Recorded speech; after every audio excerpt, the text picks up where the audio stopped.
All right, people. We are back for another BHDL interview with none other than an OG from Season 1, another Season 1 OG. We've got none other than RK9er. How's it going, buddy? It's going good, man. Surprise, surprise, I'm back. Yes, you've taken a bit of a break. I'm about to be I'm pretty much on break myself. So how's your break been treating you? That's what I heard, man. It's been good. I took a break from BHDL. I've actually been in a couple other leagues. I'm in, I think for the first time in like 4 years, man, I'm in one single league right now. I've always been a bit of a, well, I'll keep it appropriate, but I've played like multiple draft leagues at the same time simultaneously for years now, man. So this is like the least amount of Pokemon I've been playing probably since like 2020. I want to say it's kind of weird, to be honest with you. So you've always okay, so that's interesting that you've always been one of those players to be in multiple leagues. Fair, fair. Let's take things back Yeah. a bit. Let's go down memory lane. I want to know what first Okay. got you into Pokemon. What was your entry point? First, I'm showing my age here, but I'm like an OG Gen 1er, like from the 90s. I vividly remember it like in the 90s, guys. So I believe it or not, I was playing casual Pokemon, just like playing the games, just being a regular fan, probably for the good part of maybe 18 years or so before I ever got into actually competitive Pokemon. Yep. So like I'm talking the first movie, like the TCG release, all that stuff, man, all that stuff back in the 90s. I remember all that. So yeah, I just been a casual fan all the way up until that point. Played all the games, kind of collected all the games, but actually never got into the competitive Pokemon. It wasn't until like, well, the C19, I guess, pandemic, I guess, where I just had so much time on my hands. We weren't able to do anything really, and I was just playing. I think it was Sword and Shield at the time, Yep. and I was like, you know what? If I'm gonna be playing this, I might as well like take the dive into competitive. And yeah, man, that's how I got my start in competitive play. Dang, you didn't start until Sword and Shield. That is crazy to me. Man, You missed I had to so have been. much. Yeah. Oh my god, dude, I missed so much. It was. I kind of liked it. Maybe this is a controversial take, I don't know, but I kind of liked BDSP, to be honest with you, because it didn't have any of the gimmicks. It was just like old school competitive mons, and plus I'm old. I like the Gen 4 stuff. I like the nostalgic stuff. Didn't have any gimmicks. I kind of liked that. I kind of like drafts during that time frame. That was cool. What I would really like for maybe Gen 10. This might be wishful thinking, but Gen 10 or maybe ZA. If there's like competitive on that, I'm not sure. I want to experience megas. I've never experienced megas on like a Yes. competitive Hey, well, vibe. we've Yeah, got champions coming, buddy. So, we'll get into that. well, I yeah, got yeah, questions well, about yeah, that, for but sure. that looks awesome. Yeah. Dang, so you played, were you playing all the games still? Like, did you ever take a break? You never missed like Gen 5 or Gen 6 when they introduced Megas, or like, I played them all, man. I played them all. I you think my played them first all, you game. just never got, had you seen like PokeTubers, like Pokegame or anybody that was playing, or like, or were you watching like A Drive and more of like a Shiny Hunter or like a Nuzlocke, or what were Okay. you doing? I was just going through casual stuff, looking at like theories and stuff like that. Just the ultimate casual fanboy. Ah, No yeah. real. I would play like the Battle Tower or whatever the iteration of the Battle Tower was for that said generation. But just also I never really had the time, I think, to devote to actually getting into competitive That's play. fair, yeah. Yeah, and then finally I was like, you know what? I've got all this time. I've been loving this franchise for the better part of 20 years. Let's take a dive. And man, sometime 2020, Sword and Shield. I was living in Korea at the time. I Wow. had been exposed to draft then. I was like a hardcore Battle Stadium singles player. That's kind of how I got my competitive start. It was just literally on that side of the world. It was me and a bunch of the competitive Japanese players who were awake at that time. Yep. Um, yeah, we just went at it at Battle Stadium singles, man. That's how I got to start. That is very interesting. So you and Brandon, you kind of overlapped in that because I don't think he really got into competitive until Sword and Shield either. For sure. And BDSP as well. So that Yes, and sir. also he got his start in like, or he was playing a lot of Battle Stadium singles too. So very interesting connection there. Yeah. Um, Yeah. so did you get into draft first or Smogon or what were? you playing back then in Sword and Shield? To be honest, I think I have probably spent about 5% of my time in Smogon, like in OU, UU. I've just never really been a big Showdown guy. So as far as like that side of the meta is concerned, I really don't know a bunch about it. After Battle Stadium singles, I just, I spammed that for about a year or two, and then I want to say maybe end of 2021, like right as BDSP was coming out, I started getting into drafts. So I've only been a draft player for I guess 4 years. That could be long or short depending on who's asking. But it was kind of just BSS and draft. I've never really been a big Showdown guy. Yeah. Well, it is interesting too because in my view, like I love Smogon just because the idea of the tiers, it lets you lets the lower tier Pokemon shine. But at the same time, if you're playing draft, you kind of get that same experience because the lower tier Pokemon that you draft, sometimes they be putting in work. 100%, man. 100%. I know season 4, I think we had low tier in BHDL, low tier Terra rather. And Teleon was my kill leader, man. I love those low tier Terras. I think it really gives those lower tier mons an opportunity to shine. That's kind of right up my alley, man. Yeah, I remember we'll get into the BHDL season 4 in a bit, but yeah, I remember when we were looking at Terra and Teleon, I was like, this thing might be one of the best Terramons out there, and I was like, ooh, this thing's tough. Yeah. This thing's tough. Yeah, I think it ended maybe like top 5 kills or something. It was pretty good that season, man. Pretty good. Yeah, it was number 4 actually. Crazy. Tied for number 3. There you go. Very nice. Yeah, so you get through Sword and Shield, BDSP. So BDSP, was that your introduction into draft, you said? That was my intro to draft. I'm trying to think of what was it? I think it was called Battle Shack. Are you familiar with that league? I don't even think. No, I did one league in BDSP, and that was the YCL. Okay, yeah, I think I ended up doing like one league in Battle Shack. RIP Battle Shack. I don't think it's around anymore, man. It was a blast. It was an absolute blast. I hear from other players that like BDSP wasn't necessarily their favorite competitive scene, but man, I thought it was fantastic. I think it had a good meta. It's just me personally, making the Pokemon myself in the game is tough, but the actual meta itself was pretty solid.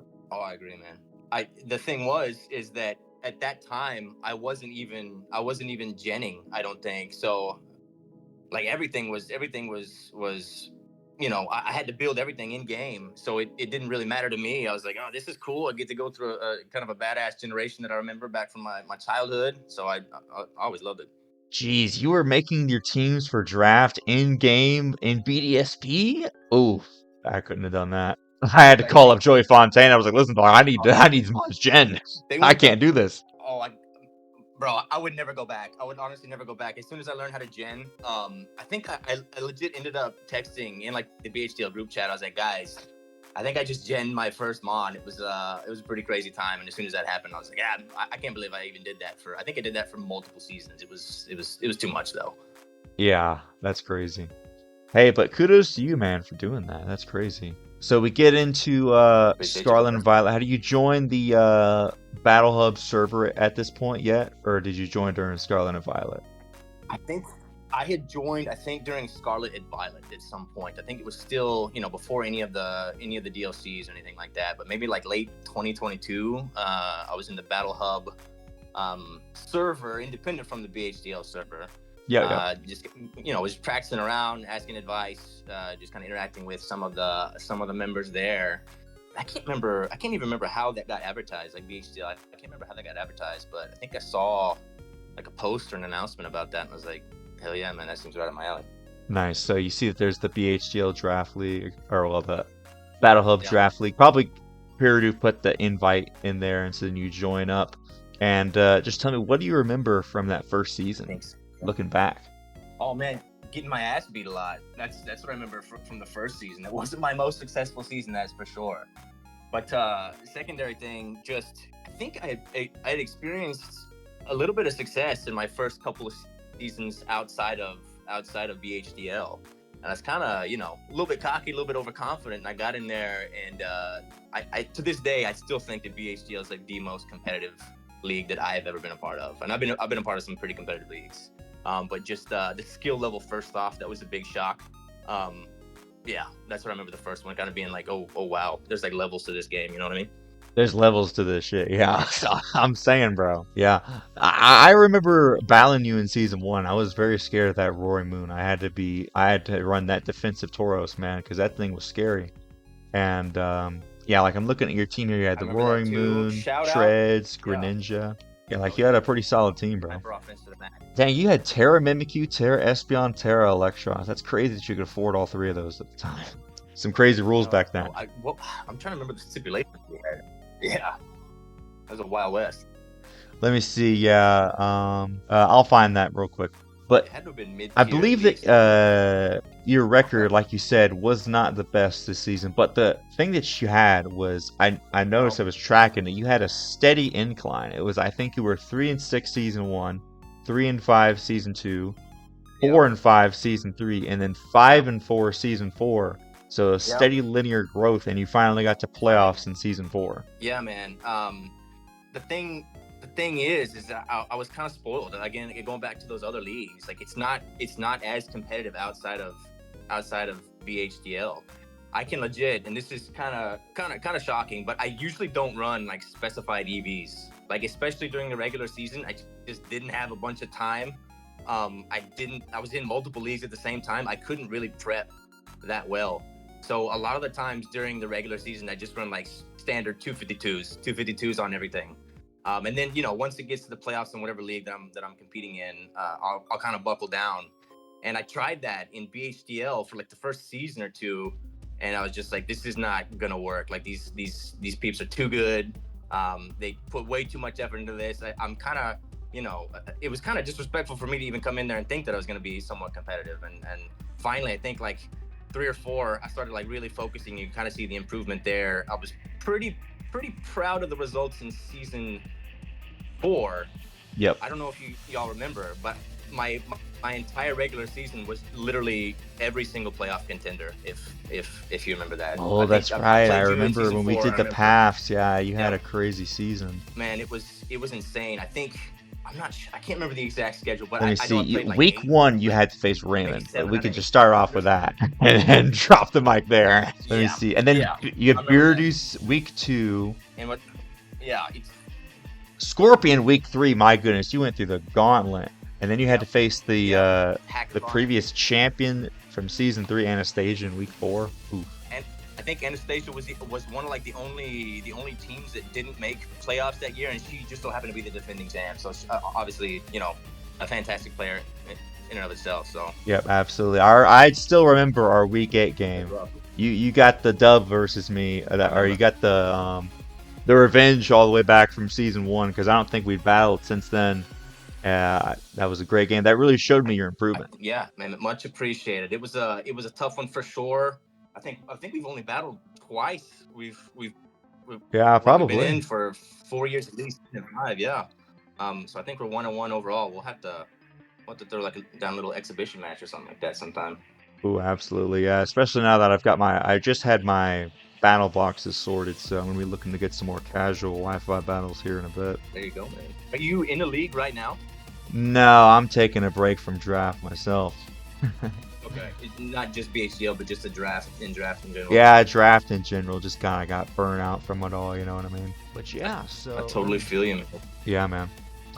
So let's kind of backtrack through, because we kind of skipped over seasons 2 and 3. Because you had the Roaring Moon. You kind of seem to favor the dragons a bit. I know your name is RK9er. Is it safe to say that RK9 is your favorite Pokemon?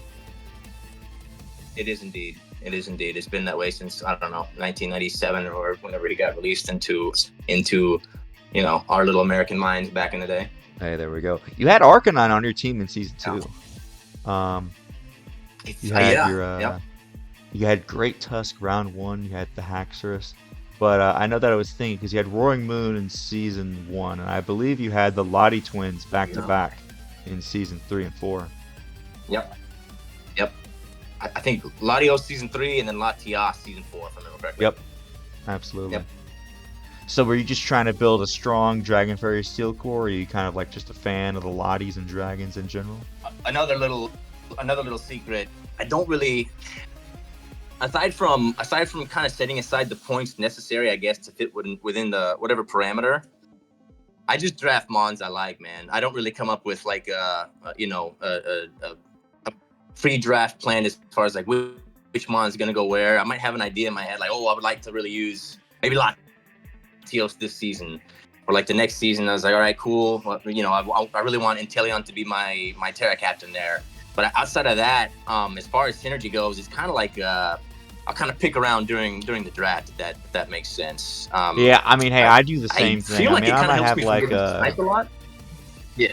Exactly, because that's what I'm saying. I don't know how much you've gotten sniped. I've gotten sniped several times. I've probably sniped other people. So trying to go into it with a fixed plan just never really seems to work out for me. So I generally have my next pick only chosen out like a couple hours in advance. Same. But Same, yeah. I have Yeah, the general framework in I'm mind. used to Usually like a Dragon Fairy Steel Core in some way at the start, and then get my Fire Water Grass in, and then try to round out the type chart from there. Yeah, man, I'm pretty much the same way. I think you and I kind of approach drafts pretty similar. Cores, yeah, I want to make sure I get my cores. I like to try something new, like every single time, except for maybe a mon here or there that I know I've had success with. But other than that, it's kind of like I'll draft one and then kind of build around that. If that makes sense. Yep, absolutely. So tell me, so For sure. what do you think has helped you to be able to improve in the BHDL? Do you think it's just battling stronger people? Did you do any other training on like Showdown, or like watching any other folks, or like how do you get your training going up? Man, I think it's a combination of a couple of different things. In particular, with BHDL, I do a lot of film study. I know it kind of seems shady because I don't have time to be an uploader myself. I know there are battles out there where people can kind of study my play style, but I do a lot of film study. I treat it like a sport, like a sports match. I was an athlete kind of growing up, and yeah. So I'll do a lot of film study. I'm not sure. Maybe some people don't necessarily view that as I don't know. Maybe some people view it differently, but I definitely, if I can, I'll man. usually try to like take a look at what items they like to use a lot. Take a look at some of their plays. Same thing, yeah. But yeah, let me ask you though, what do you think about the impact that the BHDL has had, not just on you, but on other people, and like all the different people getting to come together and have this same lived experience, well, kind of shared experience of being the BHDL? I mean, it's gone on for 4 or 5 seasons now. What's your opinion on that? Oh, for sure. Yeah. Man, outside of the iron sharpening the iron, I think that applies to like different facets of life. As far as competitive, that really helps for sure, just because everybody's so damn good. But secondly, and the SDA guys might get a little bit mad at me for saying this, but BHDL is by far my favorite league. I think it's got the most tight knit community. I mean, I could go through a list of who's who as far as talent, but also just as far as like, good competitors, good Pokemon players, and just friendly people. I think is by far the most accepting and the most friendly, interactive league that I've definitely ever been a part of, and by far my favorite. So, yeah. Yeah, we should try to get some of the folks from SDA over here. Like I know, like Cherry and what was the other guy's name that was in the finals last time? Get some of them over here and see how they do. They'll have to do pretty well. Oh, for sure. But yeah, for sure, man. Did you ever play? Did I ever? Yeah, I did actually. The latest season. Nice. Yeah, I don't know if you saw my game versus Cherry. He got me with the Terragothitelle at the end. It was crazy, but it made for a great edit. It was great narrative. No way. You were in Latios, huh? Yeah, nice. Yeah. Let me see who else was in Soul Dude. Yeah, I think we've always been split up, like Latios, I guess. So that's why I never ran into you, but that's pretty badass, man. That's another great league. Yep, absolutely. Lots of great people over there too. Yeah. So I've been in, let me see, mainly like the BHDL, obviously. UNPL is another great league. SDA. I know on our side, on the Latios side, it's been pretty notorious. It's pretty stacked with BHDL guys. BHDL, yeah, I know. Rolder, Brandon. I know Pokemaster's been in there. Pokemaster too. Ape Raider. Yep. I'm pretty sure Brandon's been in there. Yeah. Yeah, Lazy Boy was also there, and what's it called? He was there with me in the Latios division. So let me ask you, RK9er, where do you see the future of draft and competitive Pokemon now that we know about Pokemon Champions and kind of incorporating, like you said, finally getting everybody to use Megas again, and potentially mixing other gimmicks together? What are your thoughts on that? That's it. Good question, brother. Good question. If there's technical difficulties on my side, I apologize. If there's any like elongated bouts of silence, I don't know. It might be my connection, but there might be, question, but I'll edit all that in post. You're good. Okay. All right.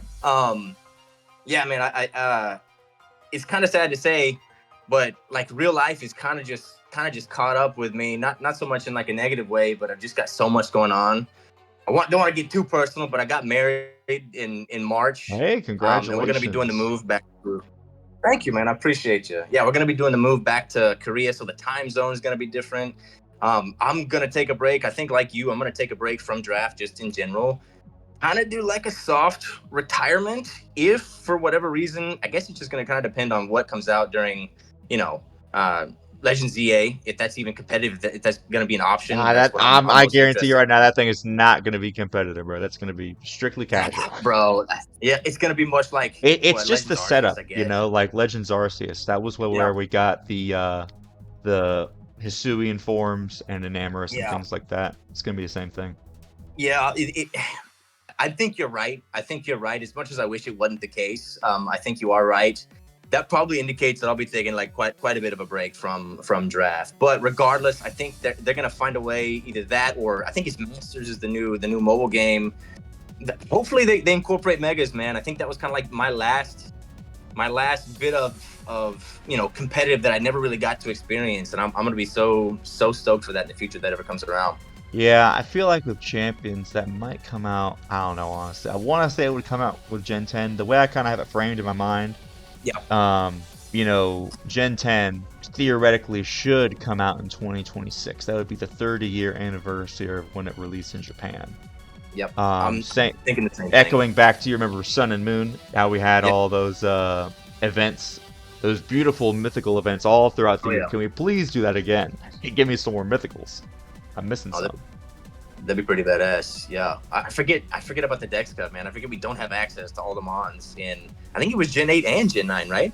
Yeah, the Dex cut happened in Gen 8. Yeah, to be honest, was a soft Dex cut in Gen 7 because we didn't have the national Dex technically, but you still had all the Pokemon. You just couldn't complete the national Dex in the game. But Gen 8 was when it was official, like, all right, not having all the Pokemon anymore. Yeah. Like you couldn't get Greninja in there, and I was like, oh wow, this is the first time that happened where there was a Mon that existed that you actually couldn't play with in the game. And I get it, man. I mean, what is there? Like over 1,000 Pokemon now? Yeah, over 1,000. I got to give the creators and the developers at least a bit of a break on that. But Pokemon Champions is exactly what I was hoping for to fill in that role because I was like, listen, if I understand making a game with all the Pokemon is too much on the developers. I know there are probably overworked and underpaid as it is. But let's take out the whole story. Let's take out the game. Let's take out the narrative. Let's take all the routes and catching all the Pokemon. Let's just have the Pokemon that I have in Pokemon Home, and I can move them over and just battle like in Battle Revolution. You know what I'm saying? Then there's no excuse to not have all the Pokemon. In my mind, I envision this as kind of, I don't know, maybe it's wishful thinking, and correct me if I'm wrong, but I envision this as like the official answer to Showdown. No? That's how a lot of people describe it. Yeah. That's how I'm seeing it. Yeah, whether or not we'll actually be able to like make the Pokemon like we do in Showdown, I don't think it's going to be like that exactly. It'll probably be something close, but we'll see exactly what they have in mind. I am perfectly fine with still making all my Pokemon. I like to do that anyways.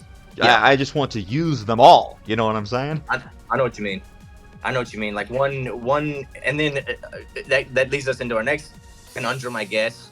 Then you'd be having what, like Megas being able to be used against like terrestrialized Mons. Hey, absolutely, bring it.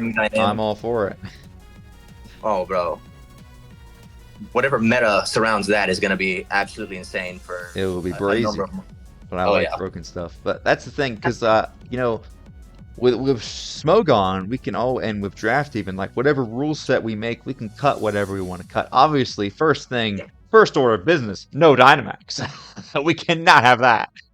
I'm good on that. Yeah, that was fun while it lasted for Gen 8, but I feel like it doesn't have the staying power as say Megas did. I don't hear anybody clamoring for like the return of Dynamax.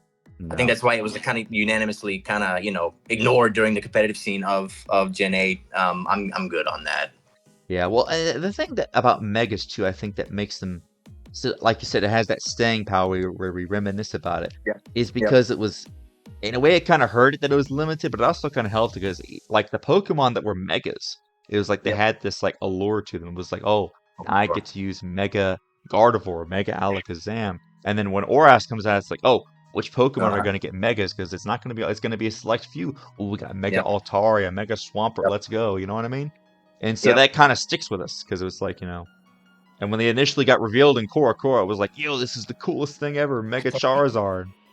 I remember that. And then we found out there are going to be multiple versions of Mega Charizard, and I was just like, we'll see if there's a Mega Charizard Z.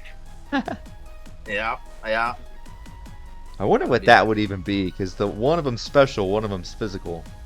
I don't even know. So I think the point was to make it into like an official dragon. I know that had been the thing for 15 years or whatever. I know people were hyped about that.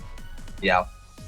And then I don't know if you follow. I'm not gonna break any news or whatever, but I don't know if you're following any of the leaks. I am, but let's not talk about that here because some folks might not want to hear it. But yeah, I am. Fair enough. Yeah. It'll be interesting to see what comes out. I guess on the new that they're gonna introduce that. Absolutely. The biggest thing I'm looking forward to with Legends ZA is going to be the hopefully they make it to where we can actually catch Koopa and Volcanion in game. Like we're able to catch Manaphy and Darkrai and Shaman and even Arceus and Legends Arceus, Yeah. But and also if you think about it, X and Y Zygarde 100% complete was not even in the game. They had to wait until the whole next generation to be able to give us Zygarde's ultimate form. Isn't that crazy? It was in the last game. I know, man. Is Gen 6 still the only one without a? Well, I guess Gen 8 didn't necessarily have a remake either. But Gen 6. Yeah, but that was before the era of DLCs. Like the DLCs are effectively that. But yeah, it didn't even have that. Its version 2.0 was basically Oras. Yeah, that's still to me the most incomplete generation. Exactly, which is why I think they realize that, and that's why I think that they're gonna go ahead and do it now. Yeah. Rather than give us the Gen 5 remakes, let's go back to Kalos, is what I'm saying. Oh, bro, that'll be fun. Gen 5 remakes, can't wait for that. I'm playing through Black 2 White 2 right now, just as I can play through. I still need to beat that game. I still have not beaten it. I keep restarting it and arriving a new team, and I keep on stopping at the middle point. I know what you mean. I guess it came out, I'm trying to think, 2012 or something like that. It doesn't necessarily, I'm so old that it doesn't necessarily have like the nostalgia factor, so I just need to play through it again just to give it a full, a full try, I guess. And I don't know why. I feel like I enjoyed Pokemon the first one. I have Pokemon White, and I beat that, no problem. I remember I was getting all the busted Pokemon. I had a Haxorus, a Conkeldurr, Guts, and I would get it like burned in a battle and keep it and not heal it and just use potions on it as long as I could. I had a freaking Hydreigon. I freaking grinded for hours at Victory Road to get a Hydreigon for the Elite Four. I think that's what evolves at level 64? 64, yeah. I saved up all my rare candies and I grinded it to like level 55 or so, and I used 9 rare candies on it to get that Hydreigon. Thank God for like experience candies now. Exactly, and yeah. Ease of life, or quality of life improvements. I'm so thankful for that kind of stuff now, man. Yeah, that'd be cool though. I mean, Gen 5 remakes, they had some great music. Obviously the story was really good, so that'll be good to have it be updated. Yeah, I guess it was kind of an ode to Gen 5, the most recent DLC release. It just had basically the Gen 5 soundtrack and a reintroduction of, I guess, a lot of the Gen 5 mons. That was pretty cool. Yep, you were able to catch Meloetta. Yep. Oh no, I don't think I ever did that. Oh, buddy, you got to do it. I think it's just like a little just got to go and play some music while you're having your camera or something, a Meloetta will appear. Like it's nothing like, I tell you what, because I had to freaking get this shiny Manatee recently, and the Yeah. ordeal that it took for me to get this dang Mesper. Oof. It was tough. That's rough. These Roman That's rough, legendaries, man. I don't know how people did it back in the day. Could you? Because I've never really tried to go back into the Virtual Console. Well, I mean, I've played through them, but actually going through and catching Entei, Suicune, and all those guys without Master Balls, oof, that must have been tough. Oh, dude. And I guess I never really experienced that kind of pain just playing as a casual player. But I remember I'll scroll across like YouTube comments, say watching Pokéaim or Viz or something like that just to get some ideas. And they'll be like, you know, if a quality of life improvement comes up in like a trailer, they'll be like, I remember when I would just have to be okay with getting like a Gyarados with 24 IVs in attack and 26 IVs in speed. And that was just good enough. And we were going to go play like the local tournament with that. You know what I mean? They didn't really have a way to, I guess, manipulate IVs. I don't think at that point. No, not until bottle caps. I mean, once you caught it, it was set. Yeah. The mints That's too. crazy. I'm telling you, man. When I soft reset for that shiny Pheromosa and it was relaxed, the exact opposite of what I wanted. Yeah, I know what you mean. I think you were talking to Brandon in y'all's interview there, and just like, no, I'm sorry. Maybe it was it? Might have it been Brandon? HIM. Maybe. Somebody was mentioning, just like the quality of life improvements, and people are still kind of complaining about Mons. And they don't realize how good they have it. They don't realize how good they have it, man. You had to. I mean, you should know. You made draft teams in BDSB. I know. So anytime there's an improvement, I'm just thankful for it, and I'm just happy to play the game, man. Yep, absolutely. Yeah, because that's the thing is that, like, going back and playing the game casually again for like the decks and everything, like, I don't like people forget like just how beautiful the game really is in terms of just like the collecting the Pokemon. Like I remember my first time playing through X and Y, it was like my whole world was like open, like seeing like especially those 3D sprites. I know people don't like them, but I really liked them personally. And just like going through the game and leveling up your team and like the whole story with that. Like sometimes we as competitive players, we get so bogged down in the metagame that we forget sometimes to just go back and play it regularly. Kind of just enjoy the game, man. Was that your first? What was your first Pokemon? That was my first game, X and Y. Nice. So yeah. So I definitely probably am a little bit more hyped for Legend CA than the average person, just to go back and have the nostalgia. Oh, for sure, man. For sure. That'd be like what? Heart Gold and Soul Silver for me, I guess. Yep. So let me see. You have any other closing thoughts, my friend, in terms of the Battle Hub Draft League or anything else? Yeah, man. Just I don't think I've been a little bit absent just because I've been busy, but I just want to give a huge shout out to Scorpion. Just, man, back to back. I know him and Ray are now what? They both got two titles apiece. Yep. Both vying for the official GOAT. So congrats to him. I know Biridu. Didn't he make finals this year? He did, yeah. He's the one that Scorpion beat in finals now. Yes.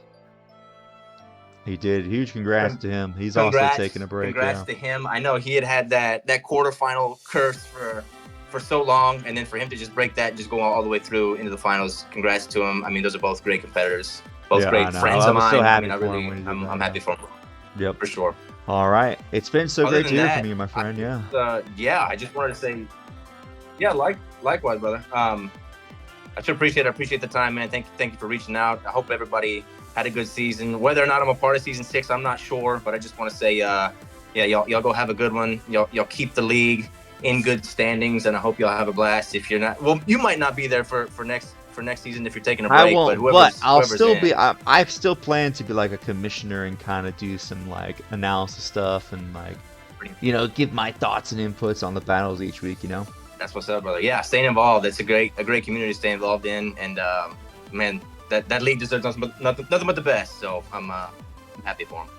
Yeah, and I'm hopeful too, because like going back to what we were talking about with what's it called, Champions in Gen 10, that we can continue to grow it and kind of get more people in, and like a lot of us that might be retired now will probably come back and all play once again together. Yeah. I've always been a big proponent of that. Kind of like we do an SDA, like maybe an upload league or a non-upload league, or just get more people involved in that league would be fantastic and continue growing it. So Yep. I'm all for it. Absolutely. All right. That's it from us today. Thank you so much, RK9er, for tuning in. And we'll see you guys in the next one. No problem, guys. Emerald, thanks for having me. I sure appreciate y'all. Y'all take it easy. Yes, sir. Peace.